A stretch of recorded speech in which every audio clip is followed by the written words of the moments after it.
Hello, Lisa Ryan, and welcome to the podcast. I am so excited to be here. Awesome. Well, thank you. How are you doing today? I am doing just fantastic. Thanks.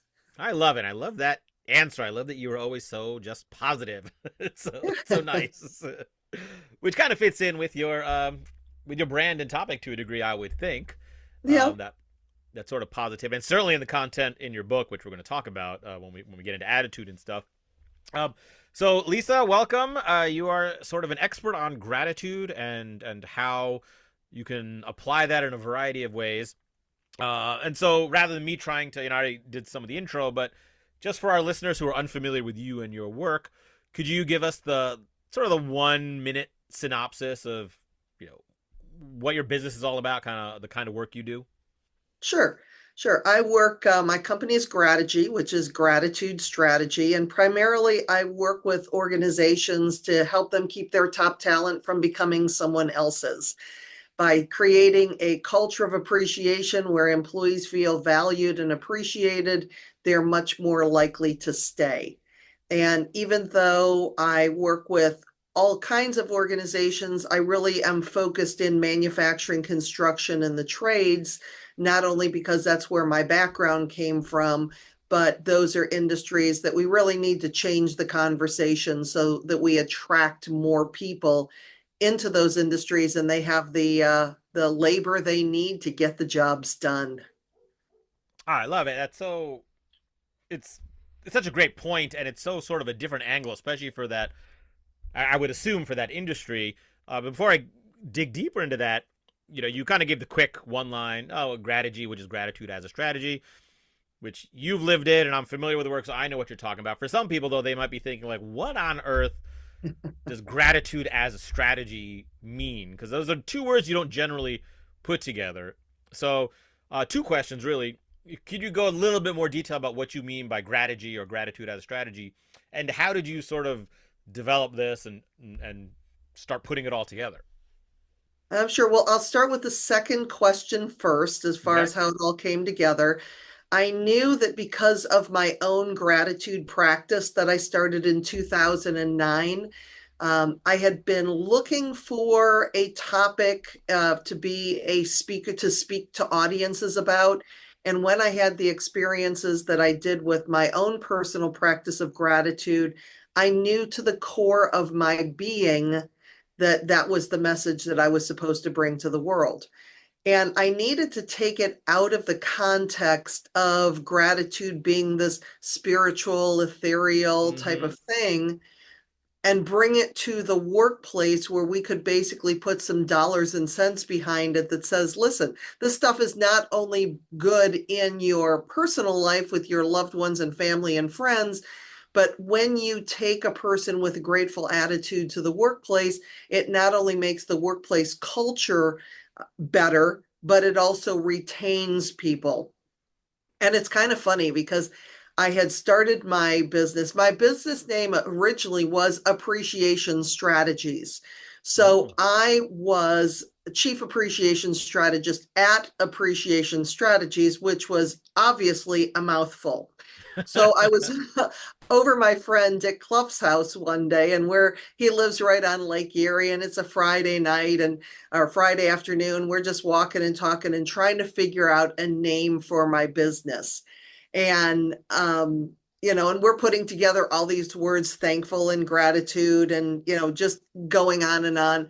And finally I looked at my watch. I'm like, dude, it is 5:30 on a Friday night. I got a date with my husband. I gotta go. So I left him, and Scott and I, my husband, and I were out to dinner, and Dick called me, and I'm like, did I just not leave you an hour ago? And Dick's like, it's Grategy. I said, oh my God, it's Grategy. And I looked at my husband. I said, Scott, it's Grategy. And Scott's like, what are you talking about? So for about the first 3 or 4 years of my business, every year around Christmas, Dick would give me the rights to use Grategy. And I was kind of like, it's already a registered trademark, dude. Mm-hmm. So, but it was one of those that I loved the name because it really summed up everything. And, there's a lot of people on the planet that really hate made up names, but Mm-hmm. it takes so little it takes so little description as far as what's Grategy, gratitude Well, it's strategy. funny you meant Oh, because shit. that's a thought I had. Like, I know some people in the marketing world are like, don't be too clever, like make up your own word, blah blah blah. And but Grategy is good because just from hearing it, I would say a bunch of people already start to understand. You could like, it sounds like gratitude strategy. Right. And then like you said, it's literally it's what, a 3 or 4 word description. Gratitude as a strategy. It's a 4 word. Yep, exactly. So it's not like you have this clever made up word that then you need 3 paragraphs to explain what it is and why it exists. So, um, no, I love that. That is great. And there's a couple things before we get into your book. Uh, I want to dig a little bit deeper into that. So you said you started your own personal gratitude strategy in 2009. If you don't Yeah. mind, I'm curious. Like, and part of this, I'll admit, might be me looking for free consulting. Is because I've heard this over the years. Write down 3 things you're grateful for every day. Do the gratitude practice that has all these things. So, what was sort of your impetus? What kind of got you to start doing a gratitude practice? I actually went to a 4-day seminar that included a fire walk. So, yes, it was a Tony Robbins I did weekend. that too. And my friends and I had driven to Chicago. We did the fire walk with 3,500 other people. Mm-hmm. Excuse me.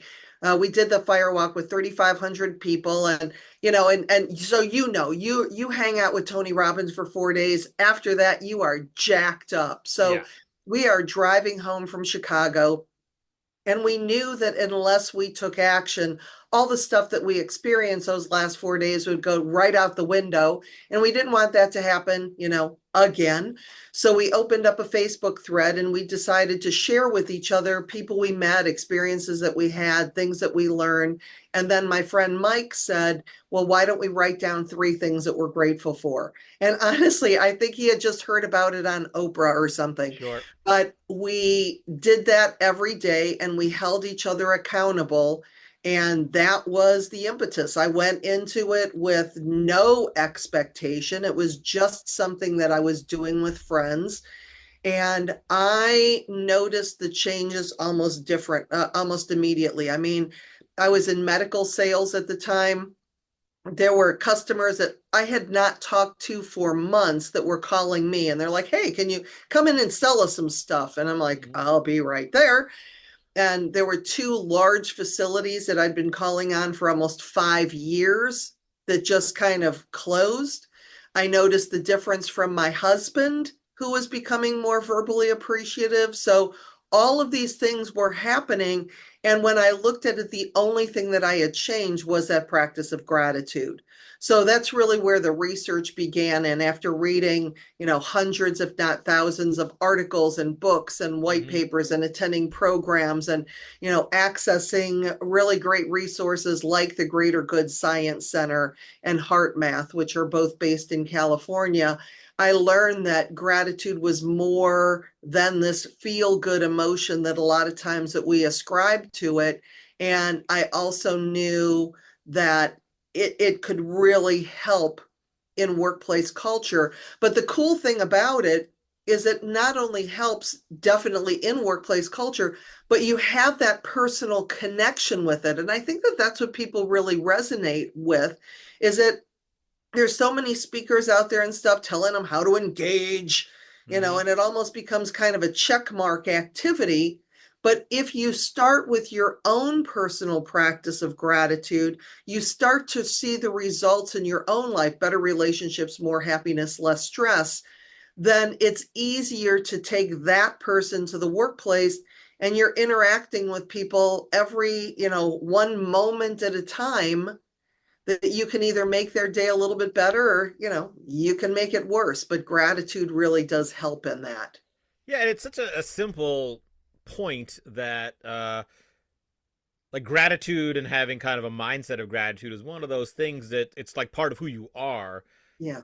And so instead of just thinking of it like a corporate strategy, like, well, between the hours of 9 to 5, I'm going to be grateful. And then when I get home with my spouse and children, I'm not. It's like, no, if you, and I like how you say, if you start it, even the practice, because I think which kind of leads me to the next question, which will eventually lead to the book, is that it does seem like a squishy, soft, fuzzy, very personal, potentially involving incense and yoga. Like I'm just gonna be Yeah. grateful. Now I don't believe that because I obviously support this. But when you were in your own mind thinking about it, and then when you go to companies or associations, like, hey, I want to talk about Grategy and gratitude, and do you get pushback, or like how do you kind of deal with that as far as like people thinking this is not something we need? Well, it's such an interesting question because when I started in 2009 and I was going to bring gratitude to the workplace, I had a friend of mine kind of pat me on the shoulder and she said, "Oh, honey, no one's ever going to pay you for that." Mm-hmm. And in 2009, she was absolutely right. So I had to figure out, how do I turn this into a message that people find value in? And so I switched the languaging to employee engagement because they were paying for employee engagement at the Sure. time. The funny thing is that it was the exact same message, but you turn it into corporate speak. Mm-hmm. Now, and especially in a post-pandemic economy, people are buying gratitude. I mean, that I Mm. get booked about, it's pretty close to 50-50 as far as people either wanting gratitude or workplace culture. What I found is, if the now gratitude is in everything, but if my audience is primarily going to be leaders, owners, managers, etc., then we focus more on workplace culture.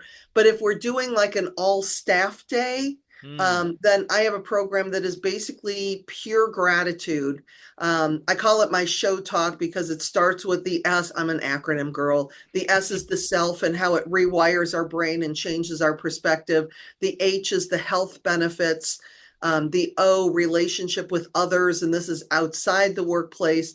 And then the W, we take it into the workplace, which is actually the exact correct order because I'm feeling gratitude. I'm physically feeling better. My relationships at home are better. And then I can bring that person to the workplace.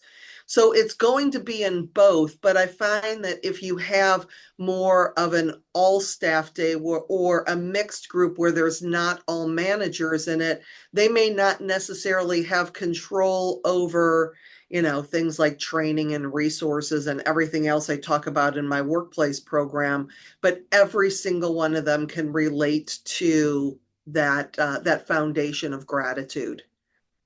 Well, I love that. It's funny the two parallels that I can kind of echo in my career. I had a similar thing as like people, no one's going to hire you for improvisation. Like managers don't want their people improvising, and it almost derailed my career following that advice because like that's Mm-hmm. everything who I am and what I'm about. And when I followed the advice of like, oh, let me take that out of my marketing, like, well, what the hell am I doing? Yeah. So it was kind of similar to that. Um, but then, way back in my improv comedy days when I was developing the content, it was very similar to you. Is I think I had read Seven Habits of Highly Effective People, Mm-hmm. and the way that book is set up, the first three habits are internal, like independence is what he calls it, and the next three were interdependence, which really changed how I thought about improvisation. I'm like, oh, first we got to build your inner foundation. Like, how do you improvise?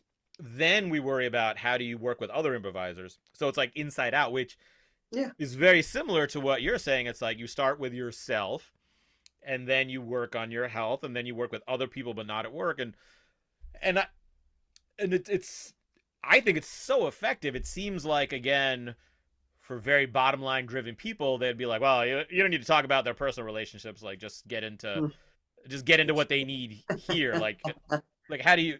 I mean, I don't know if you get that explicitly, but is that something you kind of bring up or talk about in your kind of pre-sales conversations?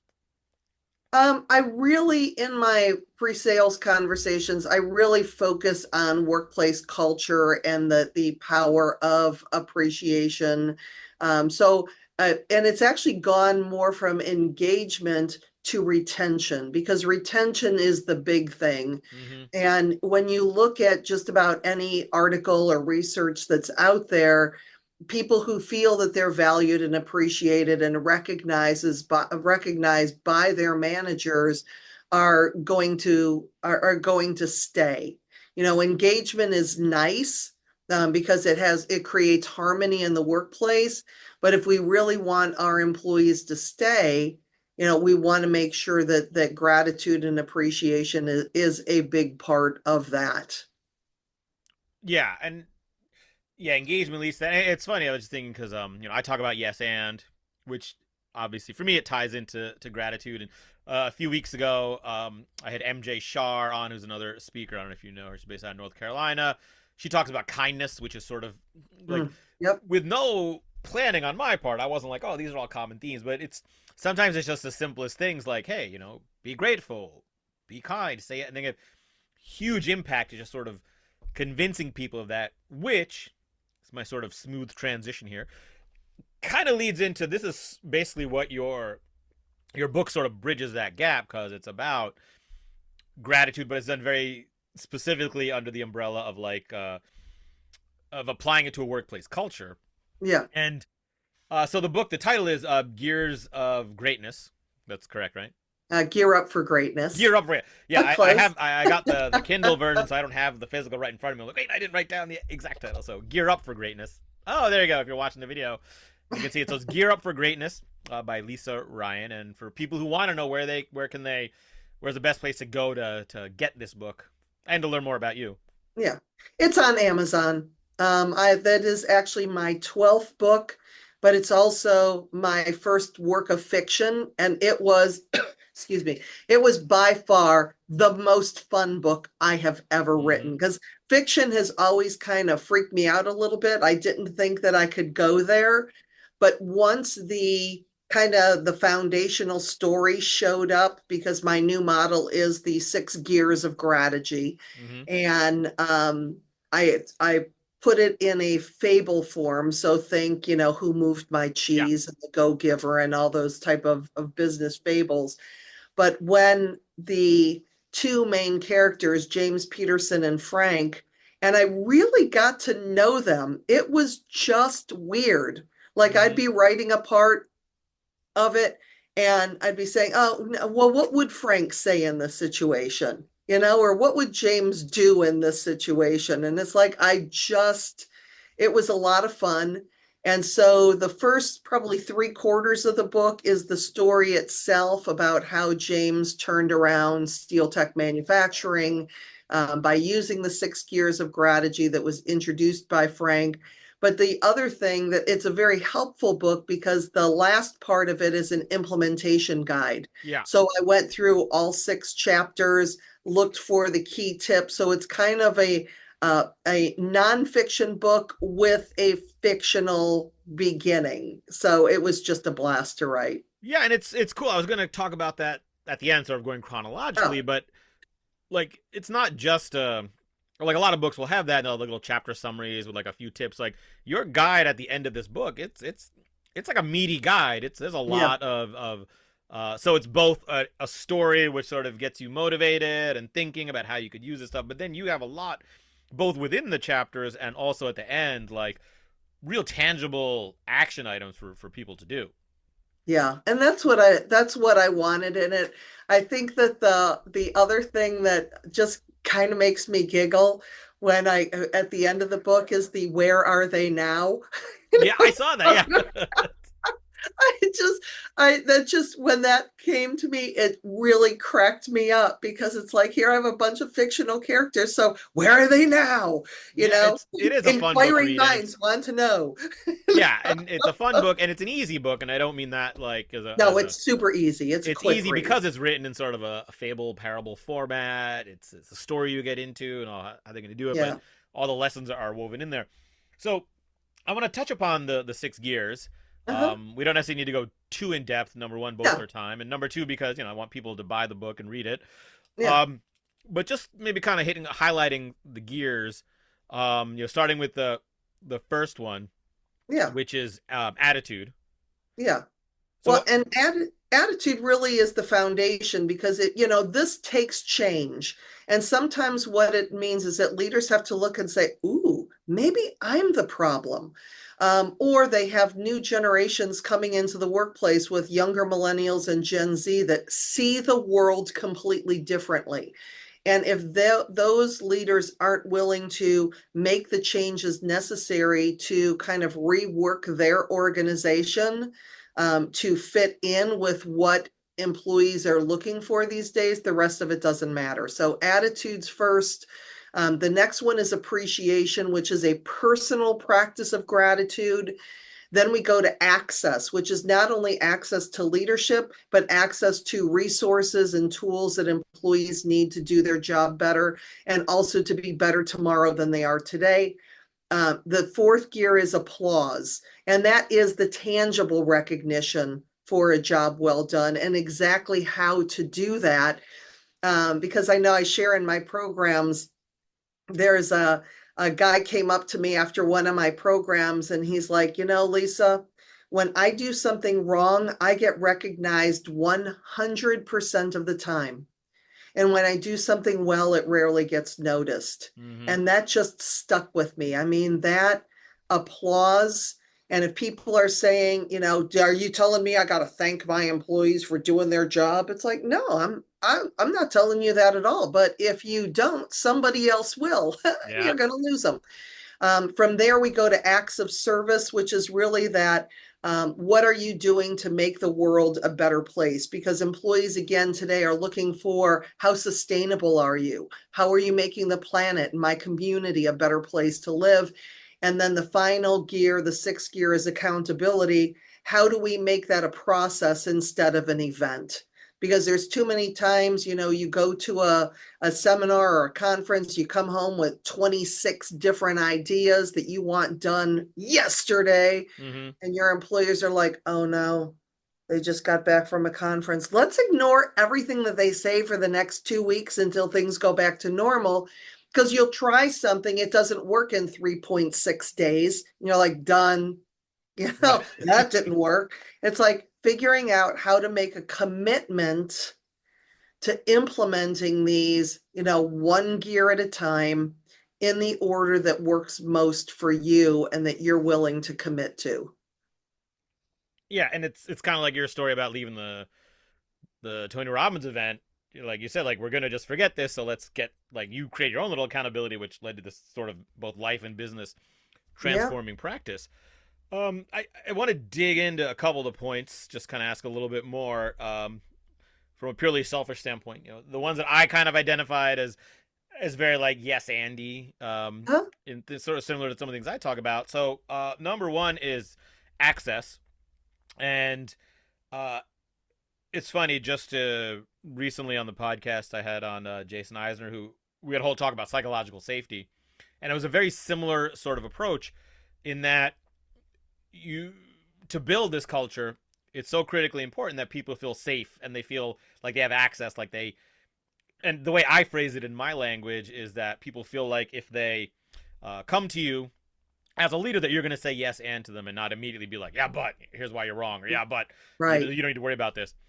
So could you go into a little bit more about kind of how you go about helping groups build a culture of access and how that ties into the gratitude practice? Sure. Well, and I like to start, excuse me, with kind of a before and after story. When I was, excuse me, when I was 23, I was working for a company called Premier Industries in Cleveland, Ohio. It was started by a guy named Mort Mandel out of the trunk of his car in the 1940s. We had our company picnic, hot dogs and potato salad in the parking lot, and Mort was there. I was like, oh my God. So I went up to him. I didn't even think about it. Mr. Mandel, it's so nice to meet you. I'm so happy to work for your company. I don't even know. I was blathering like a 23-year-old little Mm-hmm. fangirl. By the time I got back to the office was a Twitter.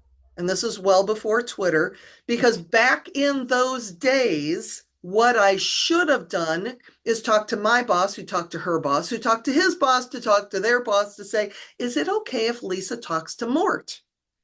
That doesn't fly anymore. No. Employees want access to you.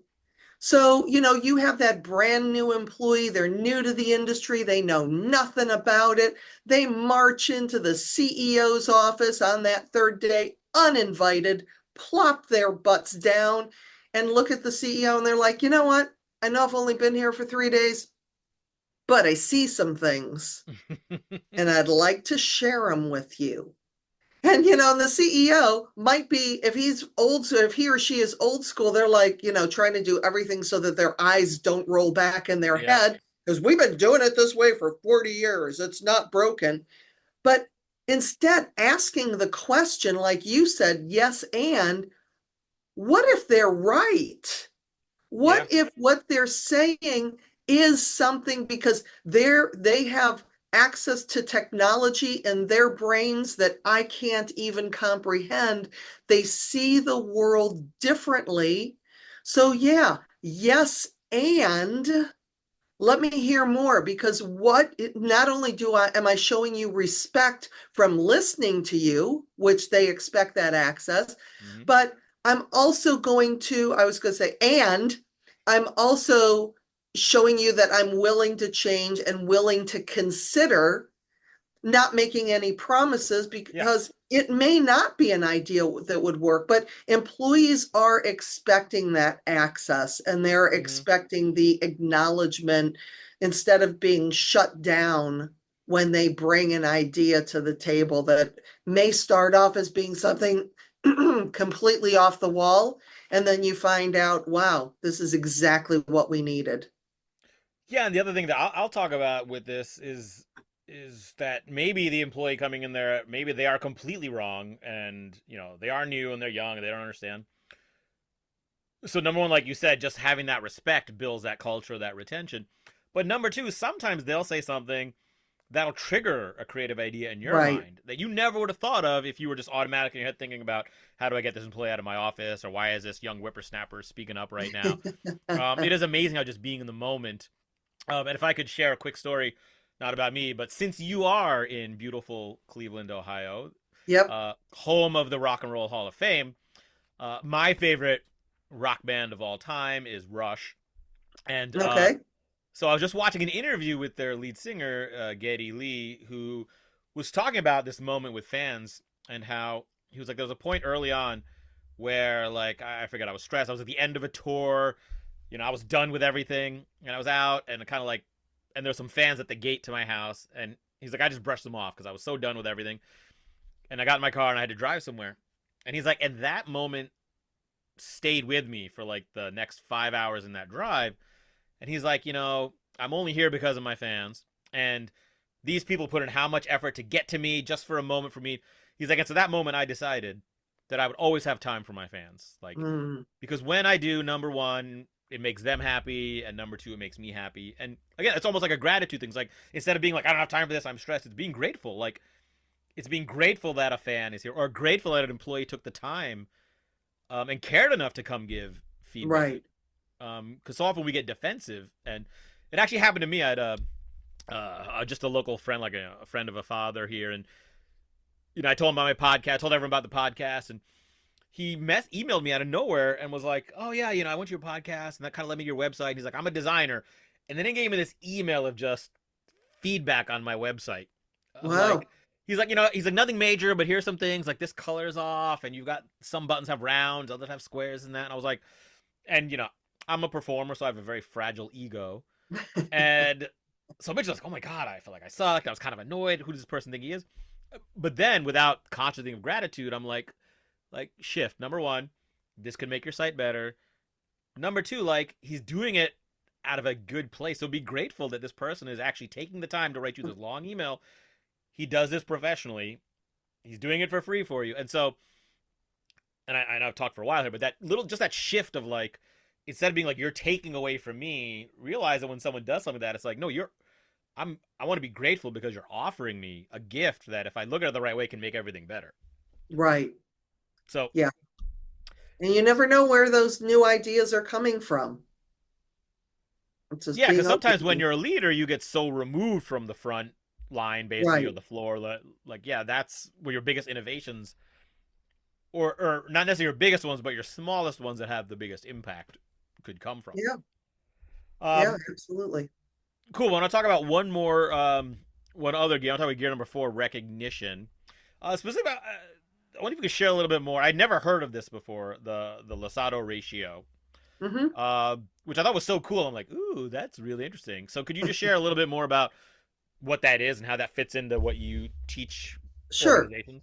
Yeah, Marshall Lasada did a study on teams. And what he did is he looked at the way that they communicated with each other.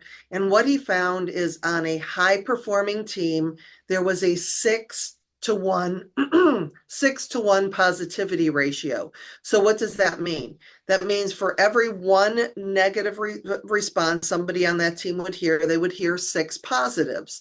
And it wasn't all like, oh, yay, everything that you do is so good. It was like, you know what? That's a good start to an idea. Let's see how we can build on it. Mm-hmm. So it was a yes and, Mm-hmm. but it was respectful communication. On an average performing team, the Lasada line, which is the neutral line, is at 3 to 1. So for employees who are receiving 3 positives for every 1 negative, they're kind of your quiet quitters. We Mm-hmm. got to stop looking at the fact of quiet quitters being a bad thing because they're not. They are doing exactly the amount of work you are paying them to do. They're not inspired to give an iota more of Yep. effort, but at least they're not costing you anything. At 3 to 1, they're at neutral. But below that, where your biggest problem children are, it goes to 0.3 to 1. So they're hearing 3 times more negatives than positives. And a lot of time in leadership, that's how we think. Well, we got to fix it because Yep. it's broken. We got to get these people back on track. It's like, no, what if you start consciously looking for them to catching them in the act of doing things well and acknowledging it, and at least trying to get yourself up to the neutral line at 3 to 1, on your journey to that 6 to 1 positivity ratio. And in my programs too, I've been talking about the Gallup organization. One of their Q12 statements is, I have been recognized for doing good work in the last 7 days. And we all know, if you know anything about Gallup, they're very intentional with their language. Mm-hmm. So, what is it about 7 days of being recognized for doing good work at work that's so important? What brings up the dopamine effect? That when Mm-hmm. we're recognized, we feel good, but dopamine is also a little like bathing. It wears off if you don't do it regularly. So, Yep. what Gallup found is, and so I encourage people, keep a list of all your employees, and maybe every week, a little tick mark by when you recognize them, because what that's going to do is, in your mind, even if you don't particularly like someone, if you look at them almost like a science experiment and you specifically acknowledge them for the good work that they do, you may just be giving them exactly what they need to start to Mm-hmm. put more effort in and become a rock star, because they actually feel that you are recognizing and appreciating them. Yeah, and I would think that if, as a leader, if you had like a list with check marks of when you're doing it, that would eventually, hopefully, become more of a habit for you. Exactly. Like it feels very calculating. Then, like, oh, I haven't told Steve he's doing a good job, but it's more of a reminder to you, like, because it is funny how, yeah, I think as leaders we think our job is to correct bad behavior and fix Right. things. And then on the flip side, you'll get leaders who, when you tell them that, oh, you should tell them they did a good job, they'll say, oh, they already know, or oh, I told them Yeah. that like a month ago. Like, yeah, they know, or yeah, we're gonna tell them at this awards dinner we're doing once a year. Um, Uh-huh. but it's just like the little, like it's a dopamine, and I'm doing a whole deep dive into dopamine in my own personal life. So when you said that, I was like, ooh, yeah, that's I can see that. But does those little hits to kind of keep building that, and I would assume this is a good assessment tool as well. Like, just as a starting point, just pay attention to like both your own communication and in your culture, how many what would you say, just even without getting real specific, just as an overall, as a start overall sense, like what would you say your organization or team's ratio is right now, So it seems like a Right. great starting point to figure out like where are you with this. Well, and I know because I speak to so many manufacturing types of audiences that I have a lot of technical people in my audience, a lot of engineers, which, believe it or not, they tend to be a little bit more introverted. And here I am coming in with all my energy, obvious extrovert. So I will tell them, if this makes you feel uncomfortable, look at it as a science experiment. Mm-hmm. What can I specifically notice about this person, and let them know? Because again, now you're telling them that, I'm paying attention to you, whether your work, when you're doing well and when you need to be corrected, but being specific like that. And sometimes it's just walking through the plant or the office on your way to your office and stopping and saying, hey Avish, how you doing today? And if you Mm-hmm. are normally a chipper dude, and I walk up to you, I'm like, what's going on, Avish? Now I can go to my office because, I'm busy. I got stuff to do. Mm-hmm. Or I could say, Avish, you're not yourself today. What's going on? Is there something I can support you with? I don't know that this was the day that you were going to give your 2 week notice because you were just done.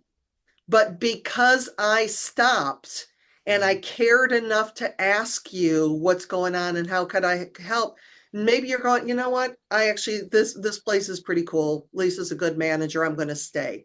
Mm-hmm. It's these interactions that you have no idea, for the most part, what your employees are going through until the day they give their notice. And then, by that time, it's a little late. Yeah, and I would think this 6-to-1 ratio seems very high, but if you tie these things together and you go back to the one we were talking about with access, I would think some of those six could just be as simple as when an employee comes to you with a question or some feedback or an idea, just how you respond to them. Like it doesn't all have to be let me praise you specifically about this or that. It's like just when you come to me, am I giving you a positive response? Am I making Right. you feel good? Versus being either negative or even just perfunctory, like, oh yeah, fine, I'll take a look at it. But Right, um, exactly. It's respectful communication. mm-hmm, So it doesn't always have to be, pouring on the attribution, all that kind of stuff. It's really about uh, just looking at the negative, because we have to have difficult conversations. If employees are off track, we got to figure out, and sometimes that's a difficult conversation to have. And if you're balancing it with, enough encouragement about their performance in the areas where they're rocking it out, then again, those are going to be easier conversations to have. And you're also being more transparent with them when mm-hmm. things are good and when they're not. Yeah, it's a lot of great stuff and great info, and it's a cool story that's very easy to read. And then you got the great tactical stuff at the end. So we're coming close to the end of the time. So I'm gonna ask you a couple final questions. One completely unrelated to anything we've talked about. So Okay. prepare yourself. Before, let's remind people if they want to find out more about you and about the book, where are the best places to find you and information about your content, your speaking, the book, all that stuff. Sure. My website is lisaryanspeaks.com. I am prolific on LinkedIn, and I pride myself as being the number one Lisa Ryan on LinkedIn. Wow, that's So, actually pretty impressive and considering it's the with name. 2,500 or so Lisa Ryans. But if there are a couple other ones, you can do Lisa Ryan and Grategy. But I post regularly there. And then, of course, you'll find all my books on Amazon. Fantastic. Um, yeah, there's not that many Avish Parashars in the world, so I tell people at the end of my speech, like, oh, you got my contact info. If not, look me up, Avish Parashar. I'm like, if you forget that, just type Avish into Google, and I'll be one of. You probably can't do that with Lisa so much. No, no. All right. So first question. It's a bit unrelated, but I'm curious if it is related. So you mentioned before you're a self-described extrovert, and so you do something in your business that most people dread and hate. And I'm curious if gratitude helps you with that, fits into that, or is completely separate. But you actually make cold calls, and you refer to yourself, I believe, as a cold call queen, correct? Well, I do make a lot. I have a smiling and dialing program that I do for a lot of our NSA chapters. And And for people listening, that NSA is National Speakers yes, Association. yes. So at least that helps other speakers talk about how to smile and dial. So, sorry, continue. Yeah. Well, and one of the things being one, my first couple jobs were in inside sales, formerly known as telemarketing, where when I was selling electrical cord and cable into the maintenance environment, I was making 80 to 120 phone calls a day. Oof. So I'm just used to that. And that was in the late 90s that I was doing that, or I don't even know, 80s, 90s, whatever it was. But I am very grateful for my sales experience because I know that when you have that connection right now, because so many people take email as the easy way out, Mm-hmm. because they're not getting any, they're getting ignored in their email, but they're not having people slam down the phone on them or anything. Yeah, and even I'm guilty of this. That way, even if you Yeah, get a negative response, it's just an email. You're just like, all right, you just archive it, delete it, right. move on. Yeah, but with calling, and you're going to leave a message. I leave a message 98.26% of the time when I call.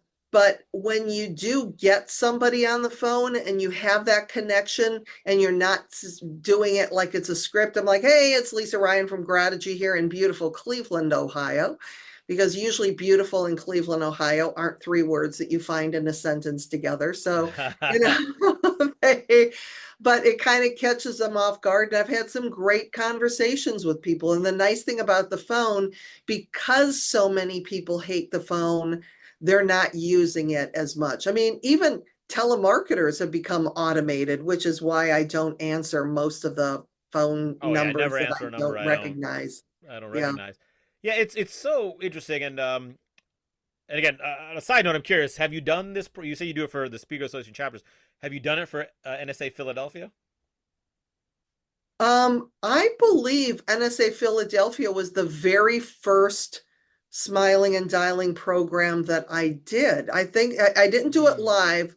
Was it a It might pandemic? have been a pandemic one. I missed that, so I'll put a word in because from a selfish standpoint, I would like to hear this program because I struggle with this, which is again free coaching and consulting I'm getting right Yeah, now. no, and I do it 4 chapters, so I'd be more than happy if you guys are lining up your speakers Yeah, I to think they've probably do got that. this year's calendar set, but I'll certainly reach out and say if you're still looking, or definitely get Lisa um, Yeah. in the future because it's so funny this weird like, and again I kind of jokingly mentioned like I like approval and stuff is like I'll go and do a speaking engagement and I'll get leads whether it's through my own forms or now everyone's using Talkadot and they'll leave a phone number and I'll start with the email a couple times and then if they don't email I will pick up the phone and call them. Mhm. And I still, even though this person has seen me speak, liked me enough to raise their hand and give me their contact info, I still feel an existential dread about making this call. I'm almost hoping for the voicemail, which you've probably, experienced in people you've talked with. But to your point, when they do answer the phone, it's always a great conversation. Um, so I don't know, and the reason I'm talking about this, A, again, it's a pain point for me, but B, I have always felt that like attitude and using gratitude in those cases is a way of sort of mitigating the fear. And I don't know if you Mhm. consciously tie those two things together or if I'm just sort of, making something where it doesn't exist. Well, I think for one thing, especially for those people that filled filled out your surveys on Talkadot, when you call them, I mean, they already see that you're a rock star. You rocked it on stage. They liked you enough to give you their precious phone number. And when you call them, they're like, oh, Avish is calling me.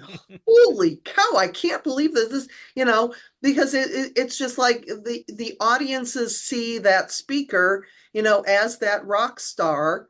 I mean, imagine if, you're a Swiftie and Taylor Swift called you, just out of the blue. Hey, I'm going to be in your That'd be pretty neighborhood. cool. So if you switch that mindset on your own, because when I call and I'll say, thank you so much for filling out my feedback form, really appreciate it. I noticed that you checked the box for wanting to learn. Don't know what's going on with my throat today. Don't know if you were had something specific in mind, or if you were just looking for a way to stay in touch. So it's Mm, an easy out that it doesn't feel like it's a sales call, because some of them are like, oh yeah, I have an event coming up that I'd like to get your availability. Most of them are like, no, I just checked that because I really want to stay in touch. And I will say, when I'm calling them, I never let a good phone number go to waste. hmm. So again, you're injecting your personality into the conversation instead of make it sound like you are reading from a script. Yeah, yeah, I hear that. All right, well, I'm going to use some of those tips in addition to all the gratitude stuff. So, well, I guess one other question before I go into my last one. I The book was great. I found value in it, but I feel like there's a target market for this book, and I don't have employees, I don't have a company, I don't really have a culture other than me and the cat that's sleeping on my desk right now. So I think anyone can read the book, but do you have like a specific like target market? You're like, these are the people that are probably really, I wrote this book for this person or this job Well, title.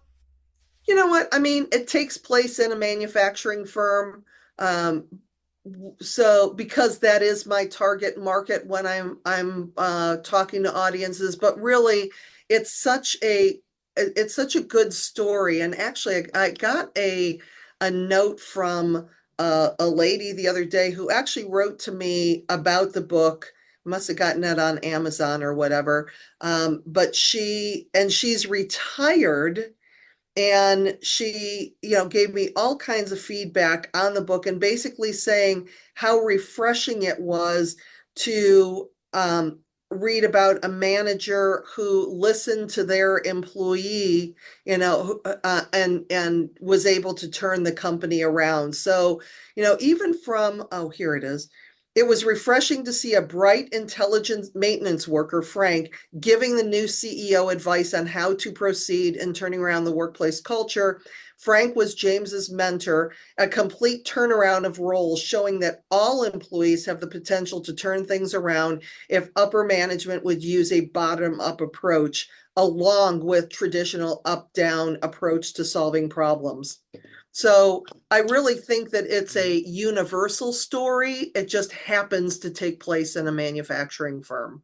Yeah, so any leader, any HR person, Yeah, any manager, executive, and frankly, like I said, I don't have employees, but because it's all steeped in gratitude and gratitude practice, there's a lot right. of stuff you can take to your personal life or solopreneur life. So check out the book.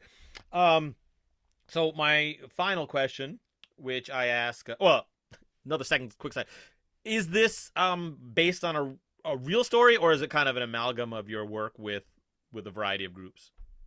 It was an amalgam of my work. It was, to me, when I first started thinking about it, because I love the fable, Yeah, the traditional hero's journey. And I just saw the character James Peterson taking over as new president of the steel tech manufacturing. And he's frustrated, and the environment's toxic, and people are leaving, and he's throwing up his hands, and he doesn't know what to do. And then one night he's walking through the plant after midnight, and he hears the tapping of a machine, and he meets Frank, the wizened old maintenance yeah, guy. that's true. Yeah, you So got the it mentor and seems the like it's really formulaic, just because I've read so many fables, yeah, in but all the my, best stories are right. They're yeah. formulaic for a reason because it works.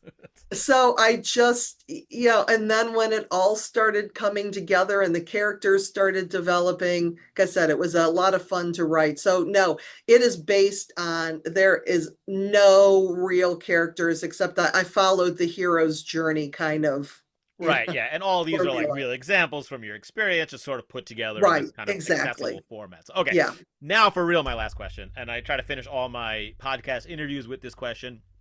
I speak on this idea of yes and part of that's because I have an honest belief that the world would be a better place if everyone just did the simple thing of starting with a default yes and mindset instead of yes but. So whatever situations, if you start with a default yes and, I think the whole world would be a better place. So let me ask you, what small thing do you believe if everyone did differently or better would make the world a better place? I believe that if people consciously looked for ways to express gratitude to others, one of the ways to do that, obviously there's the gratitude journal. sending somebody a thank you note or a letter of appreciation. What's the difference? In my opinion, thank you note is thank you for something. Thank you for dinner. Thank you for the gift. Thank Mm-hmm. you for your time. A letter of appreciation is thank you because, Mm. I appreciate you for these reasons. You've made a difference in my life. Then we have the verbal acknowledgement. We also have gratitude meditations, just reflecting on things that you're grateful for. But if people consciously made the effort to find at least one good thing in their life every single day, we could turn this whole world around. I love it. That's a great practice. It's a great answer and a great way to finish up. So thank you, Lisa, very much for this great conversation. For you listening, be sure to check her out, Lisa Ryan Speaks, and check out Gear Up for Greatness on Amazon.com and all of her books. She got 13 books. And go test it out. Go to LinkedIn, type in Lisa Ryan, and see what comes up. And then if you want more info about Lisa, you want to bring more gratitude and retention and engagement to your culture, connect with her on LinkedIn and reach out. She does a great job, and we've been on the platform together, so I'm not just saying that as a like I've actually seen you speak, so I Yes, agree. So thank you, Lisa. I really appreciate you being here. you are very welcome, my friend. All right.